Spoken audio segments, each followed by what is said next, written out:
Muy bien.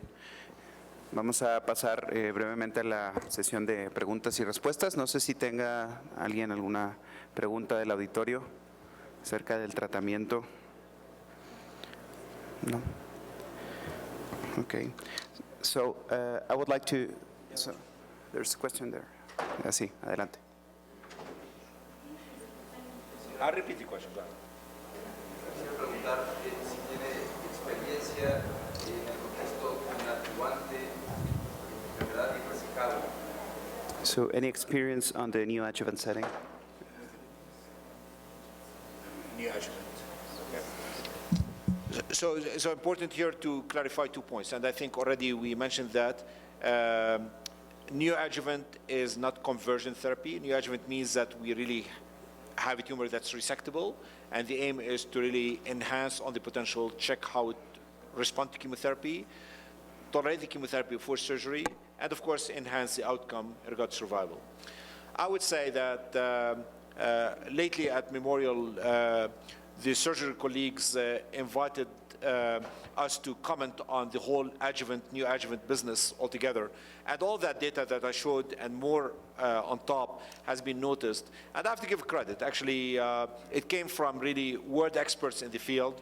And if anything, clearly, as probably Dr. Brandon said it, is all about the peri-adjuvant that we're talking about, before and after, rather than before or after. It's a more complex disease than we think it is, and I think all the efforts in the adjuvant therapy have not shown any better outcome. So I would say definitely a peri-adjuvant approach, i.e. neoadjuvant, exactly as you're mentioning, followed by adjuvant afterwards, will probably is where we're going to go.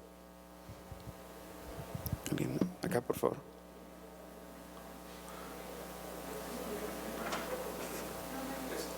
Doctor, do you know what is the reason because the immunotherapy doesn't work good in this patient? Because I have a patient with MSI and receiving immunotherapy stable disease for 3 months and let it progress, and I don't know what to do. So the question about the applicability of immunotherapy in regard to the biliary tumors. No doubt that there are certain tumors that have been rather not very checkpoint avid, among which pancreatic, biliary as well. And if anything, it has been looked at from different perspectives, including, for example, the scores of expression of PD-1, PD-L1. And I would say this is not all of it. It seems that the environment that will induce that potential for protection is not there. It's probably more kind of driven disease by genetic alterations that would not necessarily induce the inflammation that we would like to have. But however, altering that is definitely possible among, for example, the effort that we're doing in regard to adding radiation therapy and checkpoint inhibitors. So we just have to wait and see more. I have a question. Do you think that being treated as the same as gallbladder and cholangiocarcinoma, even is intrahepatic or biliary or this, considering this classification, the molecular classification that shows some differences between expression of IGF, FGFR, etc., do you think that these tumors has to be treated the same?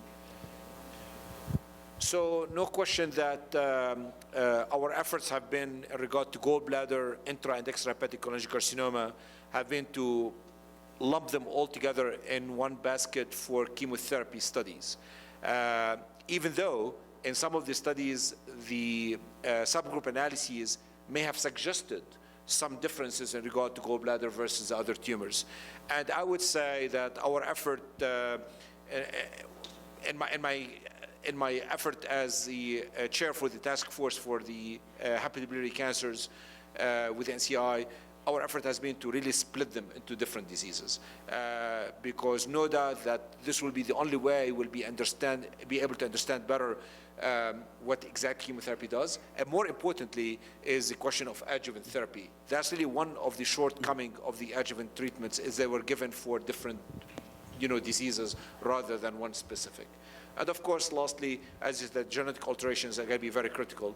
And I warn here, or rather remind please everybody, that let's assume you have a quote unquote what looks biologically, anatomically as an extrahepatic cholangiocarcinoma, but it's IDH1 mutant. I'll definitely treat you with ivosidenib because this genetic alteration will be the determinant rather than when the beginning and end of extrahepatic tumor biologically, anatomically. ¿Una otra pregunta del público? So I have a very classical question that we have. When you treat a patient in first line with GemCis, and then after 6 cycles, patient has a partial response, what do? You stop after 6 cycles? Would you integrate this? Would this be the time to do a molecular study? What would you do? So the question about the 6 months of therapy on gemcitabine cisplatin based on the ABC02 study. In America, in general, we are not using it British style. We're using it American style. We actually continue therapy until progression or intolerance. And as such, I would say, yes, the genetic alteration will be important, even though we might differ when we do that. However, our strongest recommendation, and this is probably what our surgeons have been extremely involved in and they are part of, I would not wait until progression to do the genetic analysis. No. I'll do it from day 0. The minute the patient kind of hit the door, seeing a gastroenterologist or seeing a surgeon, even before they see an oncologist, they really have to have the genetic alteration studies. Sí. Bueno, pues damos por concluida la sesión de preguntas y agradecemos a todos su atención y al doctor Abu Alfa por acompañarnos.